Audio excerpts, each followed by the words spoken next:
Welcome to this custom deep dive. Today, our mission is to unpack a really powerful executive summary on economic autonomy and what the source calls substantive equality. Right, which is basically just a way of saying equality that actually works in the real world. Exactly. And the text asks you to completely shift how you look at March 8th, International Women's Day. Like less cupcakes and celebration and more of a hard social and legal audit. Yeah, because the core argument here is pretty stark. The text outlines that without the ability to generate and, actually manage your own money, women's rights are essentially just declarations of good intentions. Yeah, they sound nice. They might look great on paper, but without the financial independence to execute them, the structural inequalities just aren't going anywhere. Okay, let's unpack this, because the first thing the text throws at us is a persistent 14 to 20% wage gap. But wait, looking at this as a reader, don't we already have major international frameworks and national laws? Oh, absolutely. Like Mexico's federal labor law that strictly forbids wage discrimination. Shouldn't a law on the books have fixed this by now? Well, what's fascinating here is why that gap stubbornly persists, despite those laws. It all comes down to the nightmare of auditing what the legal world calls equal value.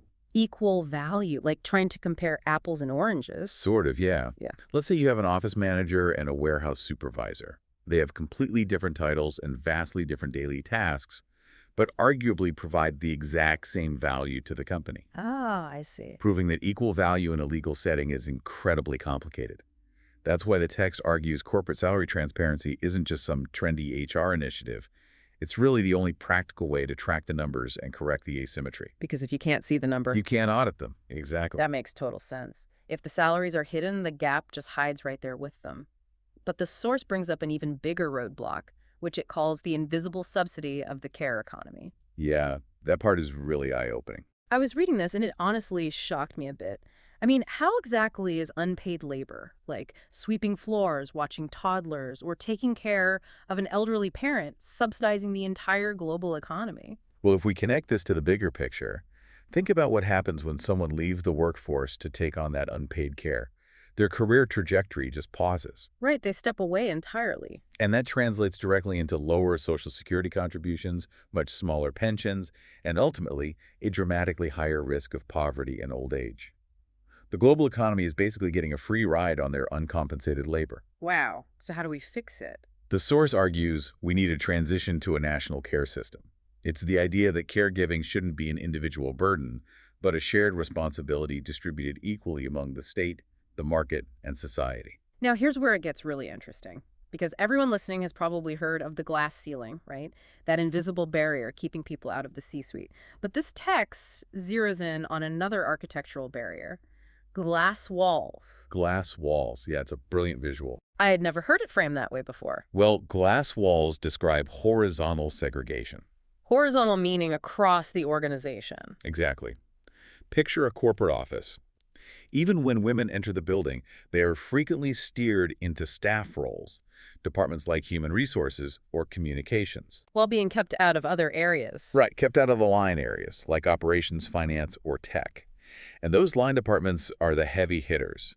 They generate the highest pay and serve as the fast-track pipelines to executive command positions. So you might not hit the ceiling, but you're walled off from the room with the stairs. You're just walking down a completely different, lower-paying hallway. Precisely.